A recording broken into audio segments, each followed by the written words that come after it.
കുട്ടിക്കാലത്ത് ഉണ്ടായ ചില അന്ധവിശ്വാസങ്ങളെ കുറിച്ചിട്ടാണ് പറയാൻ പോകുന്നത്. നമ്മൾ സ്കൂളിൽ പഠിക്കുമ്പോൾ ഉണ്ടായ ചില അന്ധവിശ്വാസങ്ങളെ കുറിച്ചിട്ട്.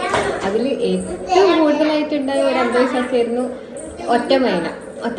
ഒറ്റമൈനെ കണ്ടു കഴിഞ്ഞു കഴിഞ്ഞാൽ അന്ന് നമുക്ക് അടി കിട്ടുന്ന ഉറപ്പായിരുന്നു.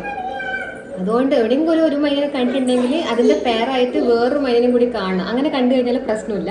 അല്ലെങ്കിൽ നമുക്ക് എന്തായാലും അടി കിട്ടും. ഇല്ലെങ്കിൽ ഒരു മൈനേനെ നമ്മൾ കുറച്ച് ആൾക്കാർ കണ്ടിട്ടുണ്ടെങ്കിൽ വേറൊരാളും കൂടി കണ്ടിട്ടുണ്ടെങ്കിൽ പ്രശ്നമില്ല.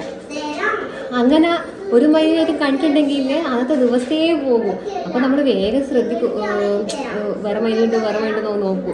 ഇല്ലെങ്കിൽ വേറെ നമ്മളെ ഫ്രണ്ട്സിനെ വിളിച്ച് കാണിച്ചു നോക്ക് നമ്മുടെ ഒരു മൈനുണ്ട്, നീ കണ്ടോ വെച്ചിട്ട് അങ്ങനെ കാണിച്ചു കൊടുക്കുമായിരുന്നു. അതുപോലത്തെ അടുത്താണ് തുമ്പപ്പൂ.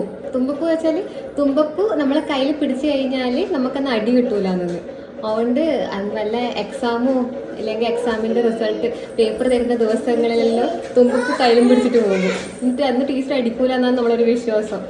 പിന്നെ നമ്മൾ കൈക്ക് അടി കെട്ടിക്കഴിഞ്ഞാൽ അപ്പാണ് നമ്മൾ കൈ ഇങ്ങനെ ഉരച്ച് കഴിഞ്ഞാൽ, കയ്യിൽ അടി കെട്ടിക്കഴിഞ്ഞാൽ നമ്മൾ കൈ പെട്ടെന്ന് ഉരച്ച് കഴിഞ്ഞാൽ കൈക്ക് വേദന അറിയില്ല എന്നൊന്നും അങ്ങനെ ഒരു സംഭവം ഉണ്ടായിരുന്നു.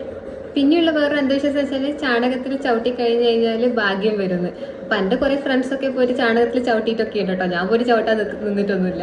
പക്ഷേ ഞാൻ അഥവാ ഭാഗ്യം വന്നാലോ എന്ന് വിചാരിച്ചിട്ട് ഈ ടാർട്ട റോഡിലെല്ലാം ചാണകം വീണ് കഴിഞ്ഞാൽ അത് വേലും കൊണ്ട് കഴിഞ്ഞാൽ ഉണങ്ങിപ്പോവല്ലോ, അവിടെ പോയിട്ട് ചവിട്ടിയിട്ട് നോക്കിയിട്ടുണ്ട് കേട്ടോ. അതാകുമ്പോൾ ചെരുപ്പിൽ പറ്റൂലല്ലോ, അങ്ങനെ ചെയ്തിട്ടുണ്ട്.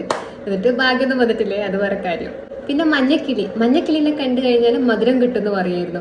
അതുകൊണ്ട് മഞ്ഞക്കിളിനെ കണ്ടു കഴിഞ്ഞിട്ടുണ്ടെങ്കിൽ ഫ്രണ്ട്സിനെ എല്ലാവരും വിളിച്ചിട്ട് കാണിച്ചു കൊടുക്കും. കിട്ടുന്നുണ്ടെങ്കിൽ എല്ലാവർക്കും ഒരുമിച്ചൊക്കെ കിട്ടിക്കോട്ടെ വിചാരിച്ചിട്ട്. അന്ന് ചിലപ്പോൾ എവിടെയെങ്കിലും ചോക്ലേറ്റോ ലഡുവോ അങ്ങനെ എന്തെങ്കിലും കിട്ടിയിട്ടുണ്ടേ, അത് വേറെ കാര്യം.